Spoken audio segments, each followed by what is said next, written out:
साथियों नमस्कार, आप सभी का स्वागत है न्यूज फोल्डर में और आप देखना शुरू कर चुके हैं न्यूज फोल्डर। आज की मेरी इस वीडियो में आपके लिए मैं ले आया हूं पत्रकारिता का टॉपिक। पत्रकारों पर क्या नियम लागू होते हैं और पत्रकारिता जब आप करते हैं तो आपको कौन से लॉ के तहत पत्रकारिता करने की अनुमति होती है, और यदि आप कोई गलत खबर चलाते हैं या फेक खबर चलाते हैं तो आपके ऊपर कौन कौन से एक्ट लग सकते हैं, और पत्रकारिता के लिए मिनिमम क्वालिफिकेशन क्या होती है, और पत्रकारिता में आप कौन कौन से कोर्स कर सकते हैं, और किस तरह पत्रकारिता का सिद्धांत चलता है, पत्रकारिता दर्शन क्या है, इस पर हम तमाम पहलुओं पर बात करेंगे अपनी इस छोटी सी वीडियो में। और मैं शुरुआत कर चुका हूं इस वीडियो की और आप सभी का एक बार फिर मैं स्वागत करता हूं।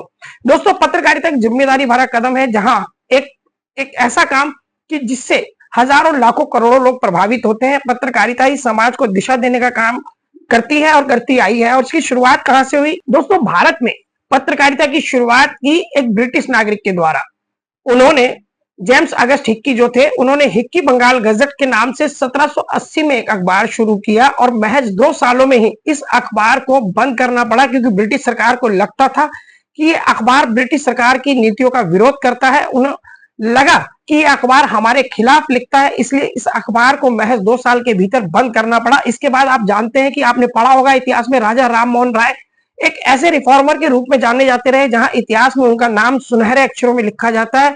राजा राम मोहन राय ने समाज में कई प्रथाओं को बंद किया, जो जैसे बाल विवाह और सती प्रथा के वो खिलाफ थे। उन्होंने अपने काल में इसको बंद भी किया और धर्मशाला बनवाई, सड़कें बनवाई, सराय बनवाई, लोगों के जो काम आने वाली चीजें थी वो बनवाई। इसलिए राजा राम मोहन राय को एक रिफॉर्मर कहा जाता है। तो उन्होंने भी 1818 में संवाद कौमुदी, एक बांग्ला पेपर और मिरातुल अखबार जो फारसी भाषा में था, यानी राजा राम मोहन राय जो इतने बड़े रिफॉर्मर थे, उन्होंने भी पत्रकारिता की। उन्होंने 2 अखबार निकाले, जो एक बांग्ला भाषा में था और एक फारसी भाषा में था। उसके करीब 8-10 साल बाद, यानी 1800 अगर हम 26 की बात करें तो जहां 30 मई 1826 को पंडित जुगल किशोर शुक्ल ने उद्यंत मार्तंड नाम से एक अखबार निकाला, और यहीं से एक माना गया कि ये भारतीय पत्रकारिता की शुरुआत है, क्योंकि ये अखबार हिंदी में था। इससे पहले जो अखबार निकले वो इंग्लिश, बांग्ला और फारसी में थे। पहला हिंदी अखबार निकालने वाले पंडित जुगल किशोर थे, और उनके जो स्थापना की गई अखबार की वो 30 मई 1826 में की गई, और यहीं से पत्रकारिता दिवस भी 30 मई को इसीलिए मनाया जाता है, उन्हीं के संकेत के कारण। लेकिन इस अखबार की जो पहले एडिशन में 500 कॉपियां छपी थी, और इसको भी धन के अभाव में और ब्रिटिश सरकार के दबाव में बंद करना पड़ा, क्योंकि जो पंडित जुगल किशोर थे वो बहुत तीखा लिखते थे और आक्रामक लिखते थे और अपनी पत्रकारिता की धार को बनाए रखते थे, जिसकी वजह से वह ब्रिटिश सरकार की नजरों में चढ़ने लगे। और खटकते खटकते ब्रिटिश सरकार ने उनको इस हालत पर ला दिया कि वो अखबार बंद करना पड़ा, क्योंकि एक तो धन की कमी थी, दूसरा सरकार की दबाव था। तो ये दोनों कारणों की वजह से पंडित जुगल किशोर शुक्ल को अपनी पत्रकारिता को रोकना पड़ा और उनके अखबार को बंद करना पड़ा। उसके बाद अगर हम बात करें भारत में 1857 की जो गदर क्रांति थी, उसमें बंगदूत और अमृत बाजार पत्रिका जैसी, जो वहां हमारे जननायक थे, जो हीरो थे, स्वतंत्रता सेनानी थे, और जो उस समय राजा महाराजा इस आजादी के लिए, अंग्रेजों को भगाने के लिए लड़ रहे थे, वह पत्रकारिता का सहारा लेने लगे। बंगदूत और अमृत बाजार पत्रिका, जिसके नाम पर आज एबीपी भी है। आप देखते होंगे कि पहले इसका नाम स्टार न्यूज था, लेकिन बाद में एबीपी कर दिया गया। बाद में इसका अर्थ ही ये होता है कि आनंद बाजार पत्रिका, जो उस समय की पत्रिका थी, वो 1857 में, देखिए, वो पत्रिका अस्तित्व में आई, और उसके बाद में वहां से भी पत्रकारिता का एक सुनहरा दौर जारी रहा। उसके बाद अगर हम बात करें महात्मा गांधी की और भगत सिंह की, शहीद भगत सिंह लीजेंड, 1920 से लेकर 1945 तक इन्होंने भी पत्रकारिता को कई आयाम दिए, और खास तौर पर भगत सिंह ने भी कुछ ऐसे लेख लिखे जो युवाओं को प्रेरित करते थे और आजादी के लिए प्रोत्साहित करते थे। तो वहीं महात्मा गांधी ने भी कई अखबारों के माध्यम से सामाजिक समरसता का विस्तार किया और अहिंसा का प्रचार किया, जिसमें मराठा, यंग इंडिया, हरिजन, केसरी, ये सब प्रमुख समाचार पत्र और पत्रिकाएं, जहां पर उन्होंने पत्रकारिता के दायित्व को निभाया। अब आप समझ चुके होंगे कि किस तरह जो 1857 की गदर क्रांति थी, उसमें भी पत्रकार पैदा हुए। 1920 से 1945 तक भगत सिंह और महात्मा गांधी जैसे, लाला लाजपत राय और तमाम ऐसे दिग्गज थे जिन्होंने पत्रकारिता की। बालकृष्ण गोखले का भी आप नाम ले सकते हैं इसमें, क्योंकि, और अगर आप इसमें गणेश विद्यार्थी का भी नाम ले तो अतिशयोक्ति नहीं होगी, क्योंकि उन्होंने भी पत्रकारिता की। ऐसे में 50 नाम गिना सकता हूं स्वतंत्रता सेनानियों के जिन्होंने पत्रकारिता की। अब आप समझ गए कि पत्रकारिता का जो महत्व है वो कितना गंभीर है और इसको गंभीर होके ही करना चाहिए। देखिए आप, ये था पत्रकारिता का इतिहास। अब बात करते हैं कि पत्रकारिता का जो नियम होता है वो क्या होता है। पत्रकारिता चलती है 5W+1H, यानी when, what, where, why, who and how, यानी कौन, कब, कहां, कैसे और क्यों। ये सवाल होते हैं, पैराग्राफ होते हैं। अगर आप कोई जर्नलिज्म का कोर्स करते हैं मास कम्युनिकेशन के तहत, तो उसमें ये चीज बताई जाती है विस्तार से। 3 साल तक आपको पढ़ाया जाता है 6 सेमेस्टर में, लेकिन इसके बारे में मैं इस वीडियो में आगे बात करूंगा। लेकिन सिद्धांत यही होता है कि कौन, यानी कौन कौन इस घटना में शामिल था, कब ये घटना कब हुई, कैसे ये घटना कैसे हुई, क्यों, ये जो आपने नियम बनाया है क्यों बनाया है, इसको आप क्यों आपको जरूरत महसूस हुई, कैसे ये जो आपने नियम बनाया इसको आप कैसे लागू करेंगे, यानी कब, कौन, कहां, कैसे, क्यों। और इसी सिद्धांत को चलते हुए पत्रकारिता अपने आयाम तय करती है। जब भी आप सवाल पूछे इन्हीं 5W+1H के तहत ही पूछे, इससे ज्यादा पूछे गए सवाल आपकी पत्रकारिता को भटकाते हैं। और ना ही, क्योंकि पत्रकारिता में सवाल वही करने चाहिए जिनके जवाब जो व्यूवर्स है उनको संतुष्टि करें, और उसके बाद में जो दर्शक अपना समय निकालकर, कीमती समय निकालकर आपकी खबर को देख रहा है या पढ़ रहा है, उसको कुछ समझने को मिले कि आखिर मैंने इस खबर को 10 से 15 मिनट दिए या आधा घंटा दिया, उसके बाद में मुझे मिला क्या। तो आप हमेशा इस सिद्धांत का पालन करते हुए ही सवाल करें, और सवाल करने से पहले आप जिस खबर के लिए सवाल कर रहे हैं उसका होमवर्क जरूर करें। क्योंकि मैंने कई बार नोट किया, मैं किसी को टारगेट नहीं करना चाहता। जब भी मैं पीसी वगैरह कवर करने जाता हूं तो 30 से 40 अमूमन पत्रकार होते हैं, जिसमें जब पुलिस उपायुक्त जो होते हैं वो वहां पर बताते हैं कि फला फला नाम का व्यक्ति फला फला तारीख को पकड़ा गया, फला फला सामान इससे पकड़ा गया, लेकिन वो बाद में जब सवाल करते हैं, सर आरोपी का नाम क्या था, इनकी संख्या कितनी थी, इनसे क्या पकड़ा गया, वो जबकि वो जब पीसी में पुलिस उपायुक्त बोल रहे होते हैं, उन्होंने सारी चीज बताई होती है, लेकिन उस समय उनका ध्यान कहीं और होता है। तो बेहतर तरीका यही होता है कि आप डायरी या पेन कॉपी लेके बैठे और साथ साथ नोट करते रहे, और मन में एक जिज्ञासा रखें कि जो खबर आपको सुनाई जा रही है या बताई जा रही है, उस खबर को लेके आप क्या सवाल कर सकते हैं जो इसमें छूट गया है, उस पर बात करें, ना कि उस पर बात करें कि जो आपको बताया गया है। खैर चलिए, ये एक अलग विषय, इस पर भी कभी अलग से बात करेंगे कि किस तरह सवाल करने चाहिए, सवाल का पैटर्न क्या होना चाहिए। क्योंकि किसी ने मान लीजिए अपना फंक्शन कराया 5 लाख रुपए लगा के, उसे इस बात से कोई मतलब नहीं है कि आप क्या सवाल पूछेंगे, क्यों पूछेंगे, कब पूछेंगे। उसे इस बात से मतलब कि 3 लाख रुपए लगाने के बाद प्रोग्राम में मैं क्या मैसेज देना चाहता हूं, क्या मेरा मैसेज किसी ने कन्वे किया। अगर 10 लोग आए थे तो उसमें से सबसे अच्छी न्यूज किसकी थी, जिसने मेरी बात को अच्छे से रखा। बाद में वो उसी व्यक्ति को याद करता है और बुलाता है, काम का एक तरीका भी होता है। खैर कोई बात नहीं, इस पर भी बात करेंगे कभी किसी नेक्स्ट वीडियो में। अब हम बात करते हैं कि पत्रकारिता के लिए कौन सा कानून लागू किया जाता है। देखिए, पत्रकारिता की जब शुरुआत हुई तो इसमें अमूमन कहा क्या गया कि कहीं कोई प्रोग्राम होगा, घटना होगी, उसको ये व्यक्ति उसकी फोटो छापना चाहता है, उसके बारे में बताना चाहता है।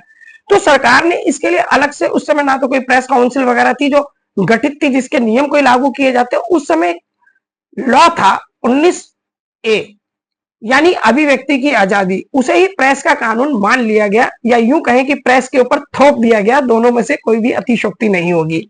और वही कानून लागू करते हुए प्रेस को आजादी दी गई और प्रेस को एक अनुमति दी गई, और वही कानून के तहत 19/A यानी 19/1 के तहत अभिव्यक्ति की आजादी को कानून मानते हुए पत्रकारिता की अनुमति दी गई।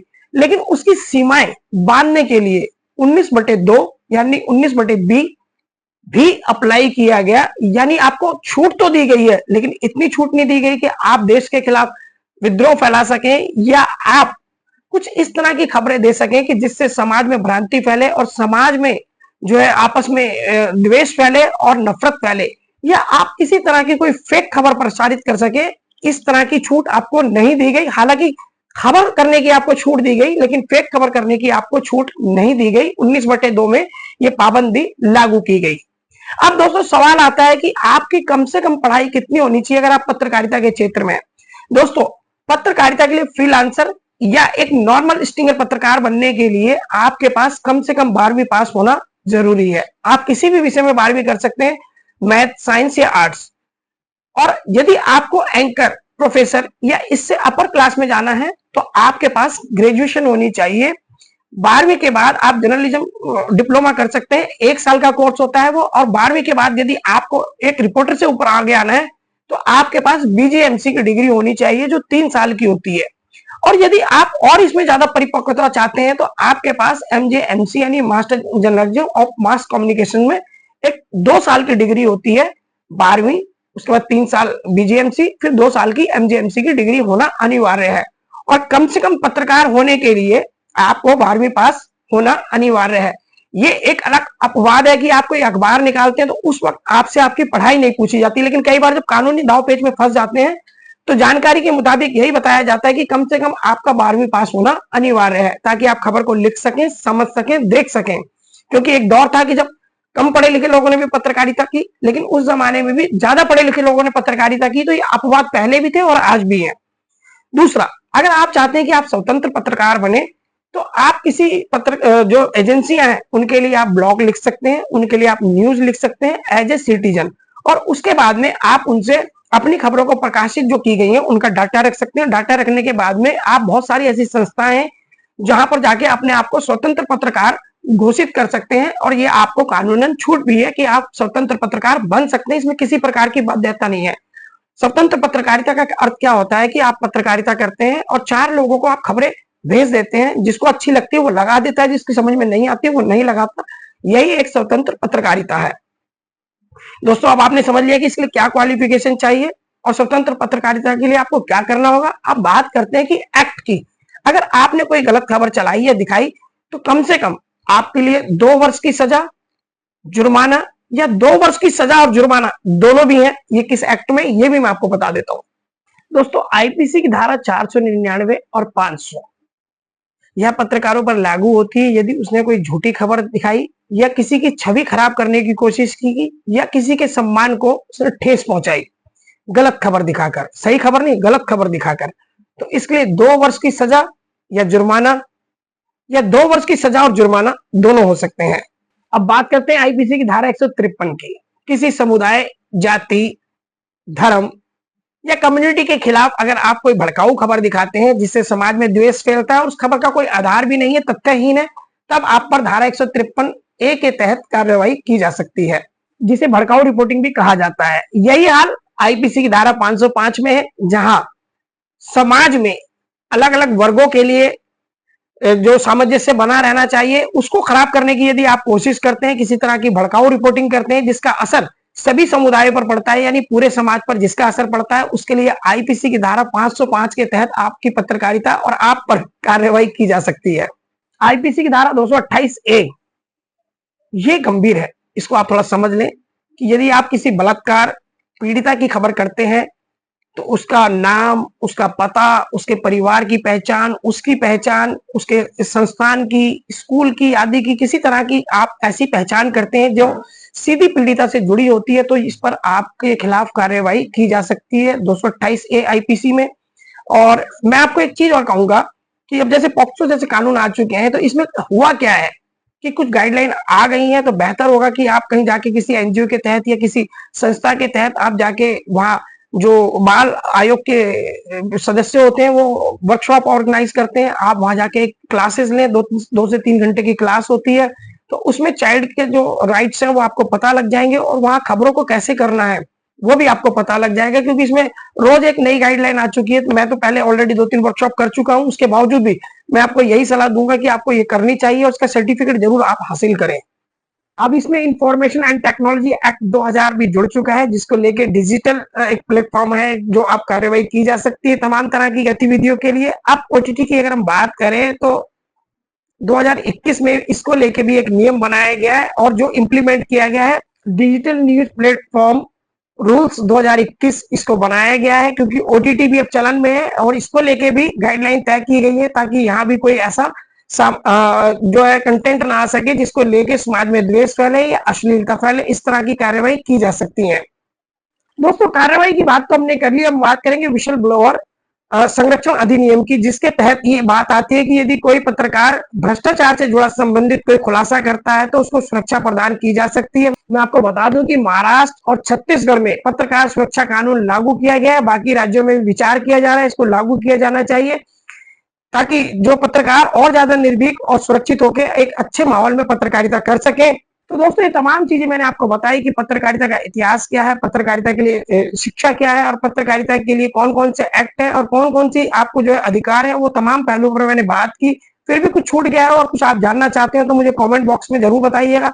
ये मेरा एक प्रयास था अपने पत्रकार भाइयों के लिए जानकारी देने के लिए। और यदि उन्हें मुझसे कुछ और जानना है या मैं किसी और चीज को बता सकता हूं तो मुझे कमेंट बॉक्स में जरूर बताइए, और ये वीडियो अन्य दूसरे लोगों के पास भी भेजें ताकि वो लोग समझ सके कि आखिर हमें करना क्या है और कैसे करना है, इन तमाम बातों को जान सके। इसके लिए धन्यवाद आप सभी का, आपने मेरी वीडियो को देखा, बने रहे अंत तक। नमस्कार।